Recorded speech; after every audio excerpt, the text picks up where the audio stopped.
Good afternoon and welcome to Pakistan Today News from our New York studio. I'm Chris Taylor. U.S. President Donald Trump has announced a new 10% global tariff on trade partners, just hours after the U.S. Supreme Court struck down his previous sweeping tariffs as unconstitutional. The ruling came in response to legal challenges filed by businesses and several U.S. states, who argued that the earlier measures exceeded presidential authority. Despite the setback, President Trump says he will use alternative legal powers to reimpose tariffs, insisting that the court's decision ultimately strengthens the presidency's broader trade authority. The controversial policy has already strained global trade relations and unsettled financial markets. Leaders from the European Union and Canada say they are closely monitoring developments and engaging with Washington over possible next steps as uncertainty looms over international commerce. Turning now to rising tensions between Washington and Tehran. President Trump says he is considering a limited military strike on Iran if nuclear negotiations fail. His remarks come as Tehran signals that a draft agreement could be ready within days, following recent talks in Geneva. Iran's foreign minister has stated that the United States has not demanded zero uranium enrichment, and that both sides have made progress on guiding principles for a potential deal. However, key issues remain unresolved. The situation remains tense, with U.S. forces bolstering their presence in the Middle East, while Iran warns of serious consequences if diplomacy collapses. The risk of escalation continues to weigh heavily on the region and global security. Back home, the Pakistan Tehreek-e-Insaf has strongly criticized Prime Minister Shehbaz Sharif for attending the inaugural meeting of the newly formed Board of Peace.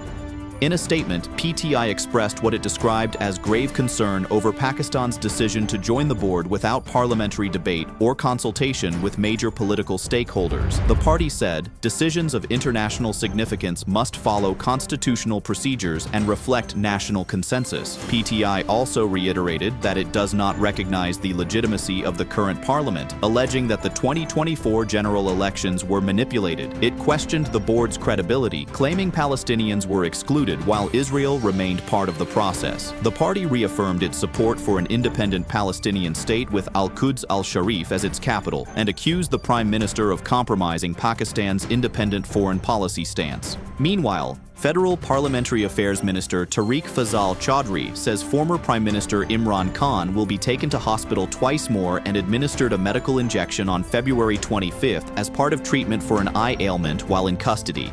The government maintains it is providing the best possible care. However, the opposition and PTI have criticized authorities for a lack of transparency and restricted access for Imran Khan's personal physicians. According to Chaudhry, PTI leaders were invited to attend the medical examination, but were unable to agree on who should represent the party. The opposition alliance continues to demand full access to his doctors and medical records. For more on the political and legal developments in Islamabad, we go live to our correspondent Sarah William. Thank you, Chris. Political tensions here in the capital remain high as legal battles and health concerns surrounding Imran Khan unfold simultaneously. The government insists due medical process is being followed, but PTI leaders argue that transparency is lacking and are pressing for independent oversight. At the same time, the broader political climate is charged, with opposition parties questioning both parliamentary legitimacy and executive decisions on foreign policy. Analysts say the coming weeks could prove pivotal as court rulings and medical updates intersect with an already polarized political landscape. Back to you, Chris. Thank you, Sarah.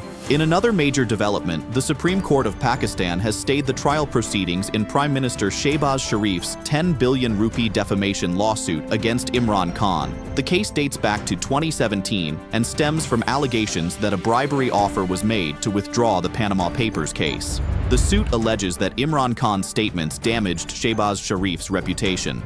However, the apex court has now halted the trial pending review of key legal questions. Both sides must await further direction as the long-running legal battle continues to shape Pakistan's political discourse. In cricket, former England captain Michael Vaughan has urged the England and Wales Cricket Board to investigate claims that Pakistani players may be sidelined by Indian-owned franchises in the upcoming 100 competition. According to reports by the BBC, 4 Indian-affiliated teams, Manchester Super Giants, MI London, Southern Brave, and Sunrisers Leeds, are expected to avoid selecting Pakistani cricketers at next month's player auction in London. Vaughan says such actions would contradict cricket's values of fairness and inclusion. The ECB has responded by stating that players from around the world are welcome and confirming that Pakistani cricketers have registered for the draft. Only 2 Pakistan internationals featured in last year's competition. Finally, Pakistan's national cricket team is set to tour Bangladesh next month for a 3-match, one-day international series. The Pakistan Cricket Board confirmed the squad will arrive in Dhaka on March 9th. The first match is scheduled for March 11th, followed by games on March 13th and March 15th, all at the Sher-e-Bangla National Stadium. This marks Pakistan's second tour of Bangladesh since July 2025, following a recent T20 series. The announcement comes amid ongoing scheduling tensions at the current T20 World Cup, adding further significance to the bilateral series. That's all for now. You're watching Pakistan Today News. I'm Chris Taylor.